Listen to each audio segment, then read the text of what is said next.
আসসালামু আলাইকুম এভরিওয়ান। আজকে আমরা দুতরফা দাখিলা পদ্ধতির মানে কি একটা এক্সারসাইজ করব, মানে ডেবিট আর ক্রেডিট নির্ণয় করার কি। আচ্ছা, শুরু করা যায়। 1 নম্বর লেনদেন কি বলছে? জনাব হাস আচ্ছা, আমি এদিকে ইজি করার জন্য আপনাদেরকে লিখে দিই। সব যদি বাড়ে ডেবিট, যদি কমে ক্রেডিট। আদম যদি বাড়ে ক্রেডিট, যদি কমে ডেবিট। সব মানে সম্পদ, ব মানে ব্যয়, আ মানে আয়, দ মানে দায়, ম মানে মালিকানা সত্ত্ব। এটা আমার বারবার বলার কিছু নেই, আপনারা আমার প্লেলিস্ট চেক করে দেখতে পারেন। আচ্ছা, মানে এক্সারসাইজে আসা যাক। কি বলছে? জনাব হাসান নগদ 50,000 টাকা মূলধন স্বরূপ এনে ব্যবসা শুরু করলো। আপনি প্রথমেই চিন্তা করবেন এটা কি কোনো ট্রানজাকশন নাকি, এটা কি বিজনেস। আর ট্রানজাকশন হলে আপনি এটা রেকর্ড করবেন কি একটা ব্যক্তি হিসেবে না, বিজনেস হিসেবে চিন্তা করবেন। বিজনেস আর আপনি এক, মালিক হিসেবে মালিক আলাদা। আপনার বিজনেস হলো আপনি বিজনেসের পয়েন্ট অফ ভিউ থেকে চিন্তা করবেন, ঠিক আছে? এখন বিজনেসের পয়েন্ট অফ ভিউ থেকে আমরা চিন্তা করি, দেখা যাক কি বলছে। জনাব হাসান নগদ 50,000 টাকা মূলধন স্বরূপ এনে ব্যবসা শুরু করলো। নগদ 50,000 টাকা, তাই না? আমি প্রথমেই লিখবো নগদান হিসাব। এখন বিজনেসে 50,000 টাকা আসছে না? আসছে তো, তাই না? আসলে কি হয়? সম্পদটা বাড়তেছে না? তো সব বাড়লে কি হয়? ডেবিট হয় না? সো নগদান ডেবিট করে দেবেন। ডেবিট কত? 50,000। ওকে। আর তারপর কি? মূলধন স্বরূপ আনায়ন, মানে কি কারণে টাকাটা আসছে? নগদ টাকা আসছে, বাট কি কারণে আসছে? মূলধন স্বরূপ আসছে না, তো সুন্দর করে মূলধন লিখে দিবেন, মূলধন হিসাব। এখন এটা যেহেতু এটা ডেবিট হবে, স্বাভাবিকভাবে এটা ক্রেডিটই লিখবো, বাট আমরা মানে যেহেতু ওইটা ডেবিট হয়েছে দেখে এটা ক্রেডিট লিখবো এরকম না, আমরা বুঝে বুঝে লিখবো। কেন মূলধন হিসাব ক্রেডিট কেন হয়েছে? আদমের মালিকানা সত্ত্ব বাড়ছে।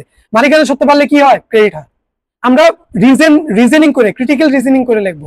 একটা আইডেন্টিফাই করছি দেখে অপোজিটটা ক্রেডিট হবে এভাবে লিখবো না, বুঝে বুঝে লিখবো।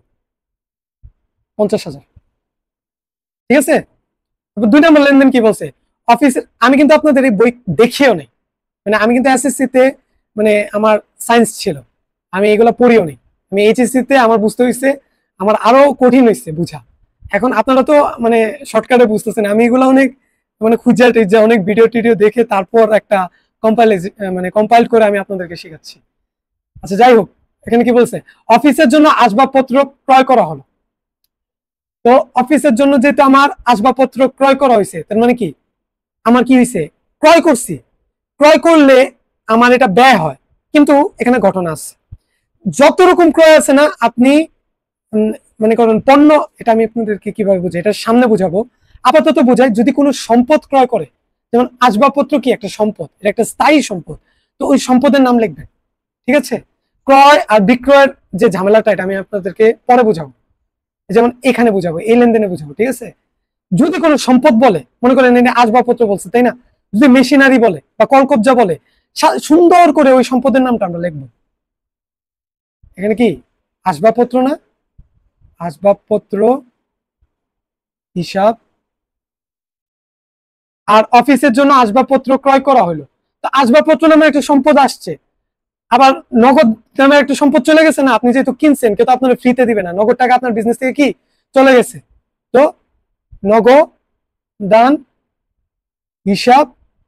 এখন একটা সম্পদ আপনার আসছে, আসবাবপত্র নামের একটা সম্পদ আপনার আসছে যেটা স্থায়ী সম্পদ, আর নগদান হিসাব নামের একটা চলতি সম্পদ আপনার চলে গেছে। আপনারা ফিউচারে স্থায়ী সম্পদ কি, চলতি সম্পদ কি, এগুলো শিখে নেবেন, ঠিক আছে? তারপর আমি নেক্সট ক্লাসে বা ফিউচারের ক্লাসগুলোতে আমি এগুলো দেখা দিব। আচ্ছা, আসবাবপত্র হিসাব, যেহেতু আমার একটা সম্পদ আসছে, সব মানে সম্পদ যদি বাড়ে তাহলে কি হয়? ডেবিট না? ডেবিট। ডেবিট কত এনে? 5,000 টাকা। 5,000 টাকা, ঠিক আছে? আর নগদান হিসাব, আমার কি নগদান হিসাব নামের একটা সম্পদ কমছে না? মনে আছে? যদি সব কমে তাহলে কি হয়? ক্রেডিট হয় না? যেহেতু আমার সম্পদ কমছে, তাহলে আমার এটা কি হবে? ক্রেডিট। 5,000। এই যে এনে 5,000 লিখছি, কিন্তু এই যে এরকম মিস্টেক কি, এনে যে 500 5,000, এই 500টা যদি যায় না, তখন এটা ধরা পড়বে। বুঝতে পারছেন দুতরফা দাখিলা পদ্ধতিতে কিভাবে ভুল ধরা পড়ে? আচ্ছা, 3 নম্বর এন্ট্রি কি বলছে? কর্মচারীদের বেতন প্রদান করা হলো 6,000 টাকা। এটা আমি লেখা দেখাইলাম না, এখন বুঝেন। বেতন যেহেতু আপনি প্রদান করছেন, বেতনের মাধ্যমে আপনার ব্যয় হচ্ছে না, তো ব্যয় বাড়লে কি? ডেবিট না? তো 6,000 টাকা কি বেতন হিসাব ডেবিট, আর যেহেতু কর্মচারীদের আপনি বেতন প্রদান করছেন, টাকা আপনার চলে গেছে, তাহলে কি আপনার নগদান হিসাব কি হয়ে যাবে? ক্রেডিট হয়ে যাবে, সম্পদ আপনার কমে যাচ্ছে। একদিকে আপনার ব্যয় বাড়তেছে দিকে ডেবিট হচ্ছে, আরেকদিকে আপনার সম্পদ কমতেছে দিকে কি হচ্ছে? ক্রেডিট হচ্ছে। ওকে, পণ্য ক্রয় 20,000 টাকা, এখানে এখন বিচার বিষয় আছে। আপনি যখন বিজনেস চালাচ্ছেন, যেই জিনিসগুলা আপনি বিজনেসের মুনাফা অর্জন করার জন্য করবেন, সেগুলার আপনি ক্রয় হিসাব আর বিক্রয় হিসাব নামে লিখবেন। ঠিক আছে? যেমন যে ক্রয়টা আপনি করতেছেন কি, আপনি আসবাবপত্র বিজনেস চালানোর জন্য করতেছেন, বাট এটা কি ওই ক্রয়টা কি, ওই ক্রয়টা আপনার বিজনেসে থাকতেছে, হ্যাঁ, বাট এই ক্রয়টা আপনি কেন করতেছেন? সেল করার পারপাসে। যে ক্রয়টা আপনি সেল করার পারপাসে করবেন, ওইটাকে আপনি ক্রয় হিসাব নামে লিখবেন। ঠিক আছে? যেমন এটা আমি আপনাদেরকে একটু দেখাই দিই, এটা ও না, আসবাবপত্রটা থাকুন, তাহলে আপনি বুঝতে পারবেন, কম্পেয়ার করতে পারবেন। জান, আসবাবপত্র, আচ্ছা মুছি উপরে ট্রানজেকশন, ঠিক আছে?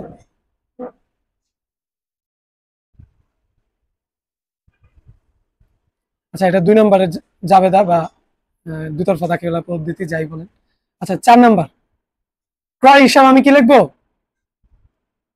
ক্রয় করার মাধ্যমে আমার কি হচ্ছে? ব্যয় হচ্ছে না, যেহেতু ব্যয় বাড়লে কি হয়? ডেবিট হয় না? সো ডেবিট, ওই সবে চলে যাবেন। সব বাড়লে কি হয়? ডেবিট, কমলে কি হয়? ক্রেডিট, মনে করবেন। আর কি ক্রয় 20,000 টাকা, ঠিক আছে? পণ্য ক্রয় 20,000 টাকা, আর আপনার কি, যেহেতু আপনি ক্রয় করতেছেন ডেবিট হচ্ছে, আবার আপনার নগদ টাকা চলে যাচ্ছে না, এখানে যেহেতু বলে নাই বাকিতে, তার মানে আমি নগদই ধরে নিব। নগদ, নগদান। আচ্ছা, এখানে ক্রয় বলছে না 20,000 টাকা, এটা আমি বাকিতেও ধরে নিতে পারি, এটা বাকিতেই ধরে নেওয়া উচিত। দেখি তো এরা 4 নাম্বার কি বাকিতে ধরে নিচ্ছে নাকি? না, ওরা নগদান হিসেবে ধরে নিচ্ছে। আচ্ছা, এখানে কি নগদান হিসেবে ধরে নিচ্ছি, কি বলছে? বাকিতে হলে মানে বলে দেয় বাকিতে, আমরা কি ইংলিশে পড়ি তো অন অ্যাকাউন্ট বলা থাকে, যেমন বাংলা ট্রান্সাকশন দেখে আমি বুঝতে পারতেছি না। যাই হোক, বাকিতে হলে হয়তো বা বাকিতে লেখা থাকে। ইংলিশে আমরা কি বলি? ইংলিশে সেন্টেন্সটা এরকম থাকে, পারচেজ 20,000 অন অ্যাকাউন্ট বা অন ক্রেডিট, তখন আমি বুঝতে পারি যে এটা বাকিতে হয়েছে। ঠিক আছে?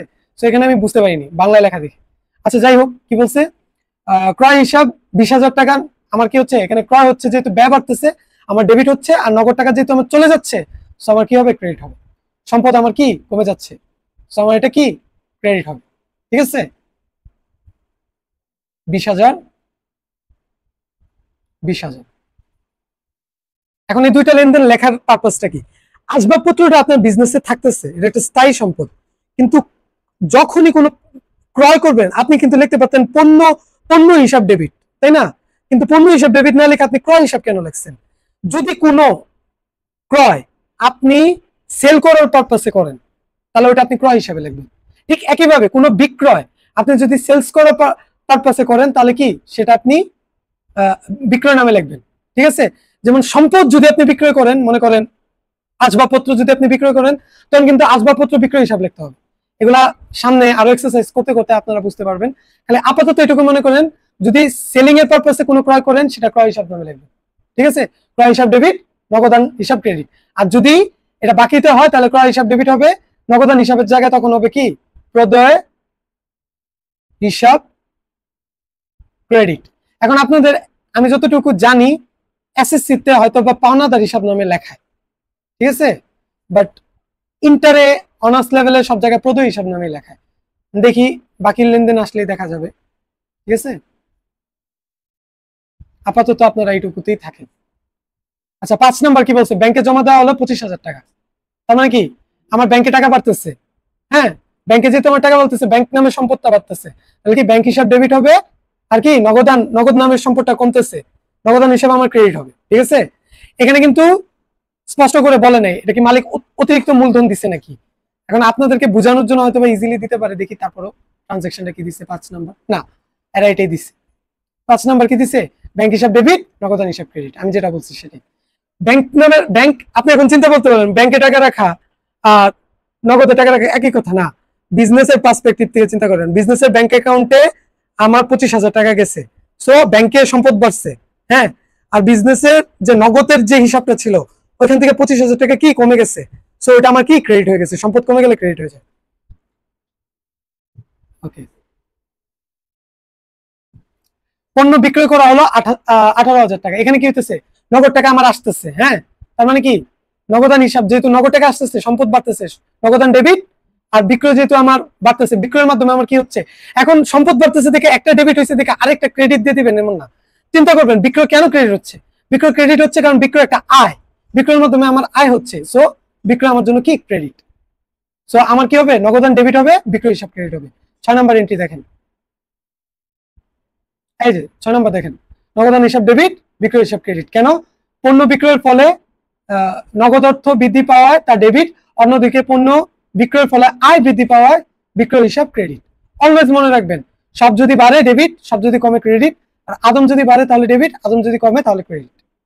ঠিক আছে, এটা মনে রাখার জন্য একটা খুবই ইজি টেকনিক।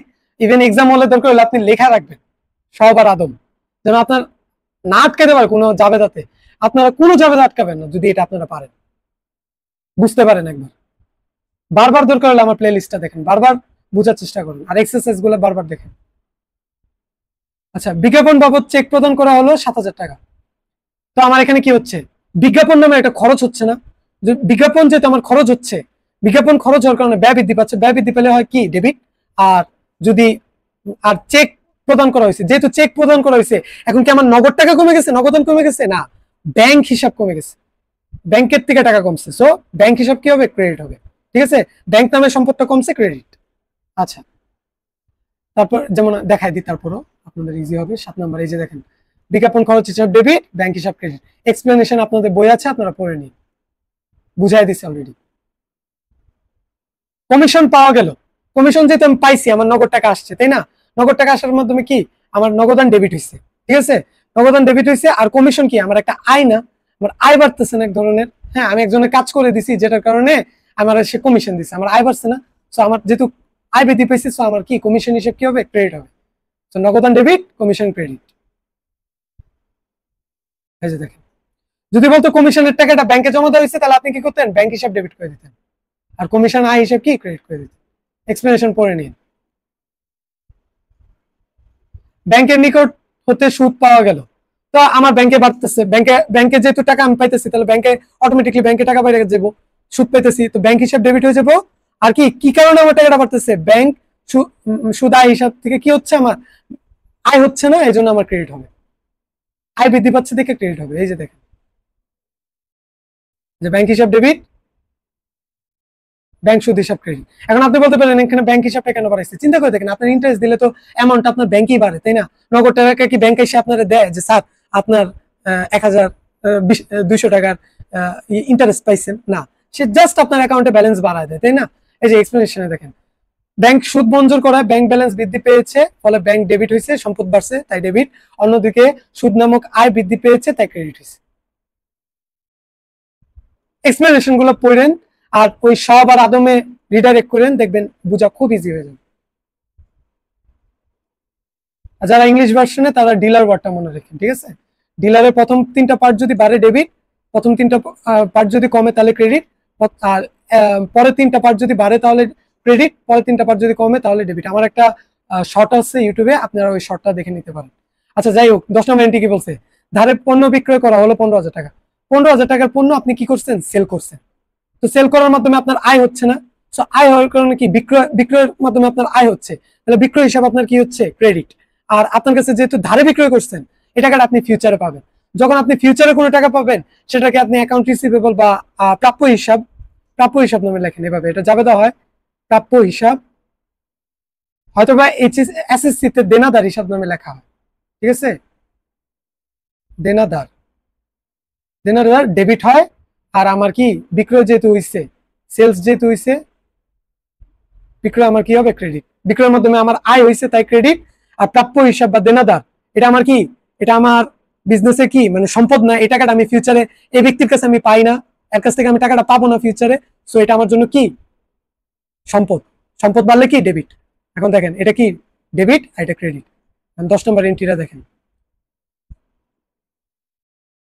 দেখছেন, বলছি না আপনাদের এখানে দেনাদার নামে লেখে, বাট অনার্স লেভেলে যখন উঠবেন তখন এগুলারে আপনি এইচএসসি তে আপনারা প্রাপ্য হিসাব শিখবেন, দেখবেন প্রাপ্য হিসাব আমি আপনাদেরকে আগে থেকে জানাই রাখতেছি। এইচএসসি তে দেনাদারের জায়গায় প্রাপ্য হিসাব লিখবেন, ঠিক আছে।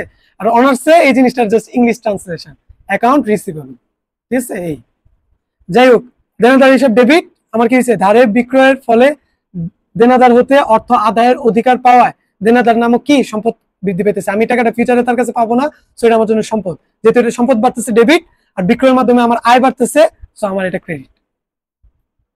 আচ্ছা, পরের দুইটা ট্রানজাকশন আর নিচে নামবো না, এখান থেকে বুঝাই দিই। ভাড়া বাবদ চেক প্রদান, ব্যাংকের থেকে টাকা কমে গেছে, সো ব্যাংক নামের সম্পদটা কমে গেছে, তো কি ব্যাংক হিসাব ক্রেডিট হবে। আর ভাড়া বাবদ আমার কি, যেহেতু টাকা গেছে, ভাড়াটা আমার ব্যয় হয়েছে না, ভাড়াটা আমার কি এক্সপেন্স বা ব্যয়। এক্সপেন্স হওয়ার কারণে কি ভাড়া হিসাব কি আমার জন্য ডেবিট, ভাড়া হিসাব ডেবিট, ব্যাংক হিসাব ক্রেডিট, ঠিক আছে। 12 নম্বর কি, ব্যবসার প্রয়োজনে ব্যাংক হতে উত্তোলন 8,000 টাকা। এখন কি হয়েছে, ব্যবসার প্রয়োজনে, মালিকের প্রয়োজনে না। মালিকের প্রয়োজনে হলে উত্তোলন হইতো, যেহেতু ব্যবসার প্রয়োজনে টাকাটা আসতেছে, তো আমার এখানে এন্ট্রিটা কি হবে, আমার নগদ টাকা আসতেছে, ব্যাংক থেকে টাকাটা নগদে চলে আসতেছে, ব্যবসার মধ্যে চলে আসতেছে, নগদান বাড়তেছে, নগদ নামের সম্পদটা বাড়তেছে, নগদান হিসাব ডেবিট, ব্যাংক নামের সম্পদটা কমতেছে, ব্যাংক হিসাব ক্রেডিট হয়ে যাবে। এই দেখেন, নগদান ডেবিট, ব্যাংক ক্রেডিট। হ্যাঁ, ব্যবসার প্রয়োজনে ব্যাংক হতে নগদ উত্তোলন করায় নগদ অর্থ বৃদ্ধি পেয়েছে, ফলে তা ডেবিট। অন্যদিকে ব্যাংকের ব্যালেন্স হ্রাস পাওয়ায় ব্যাংক হিসাব কি হয়েছে, ক্রেডিট হয়েছে। এখন চিন্তা করে দেন, যদি টাকাটা ব্যবসার পারপাসে না হইতো, যদি বলতো যে মালিক ব্যক্তিগত প্রয়োজনে উত্তোলন করছে, তখন আপনার এন্ট্রিটা কি হইতো জানেন, আমি শিখাই দিই।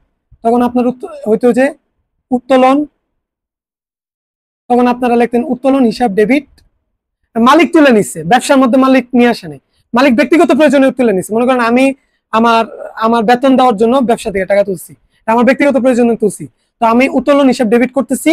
আর তখন কি করব, ব্যাংক অ্যাকাউন্ট বা ব্যাংক হিসাব, সরি ইংলিশে লিখে ফেলছি, ব্যাংক হিসাব আমি ক্রেডিট করবো, ঠিক আছে।